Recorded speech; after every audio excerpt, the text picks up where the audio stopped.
జామ చెట్టు అండి, జామ చెట్టు కాదు సీతాఫలం చెట్టు అండి. చూడండి సీతాఫలం కాయ కనిపిస్తుంది కదా, సారీ జామ చెట్టు అన్నాను, సీతాఫలం చెట్టు. సీనాకాయల చెట్లు అండి, మొత్తం సీనా తోట అండి ఇది. ఇటువంటి కాయలు ఎలా ఉన్నాయో కుప్పలు కుప్పలు ఉన్నాయి. చూడండి చెట్టు నిండా కాపీ ఉందండి. ఇలా ఉంటే రైతు బాగుపడతాడు. ఇది జామ చెట్టు అండి. జామకాయలు కాసినా కానీ ఏదో బూడిద రోగం వచ్చిందండి. మొక్కజొన్న అండి ఇది. డ్రాగన్ ఫ్రూట్ చెట్టు అండి, చిన్న వాళ్ళ కంది అండి ఫుల్.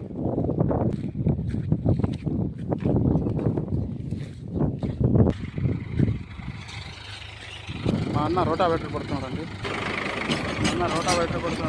ఫుల్ వీడియో పెడతానండి, వాచ్ చేయండి ప్లీజ్. Subscribe and like.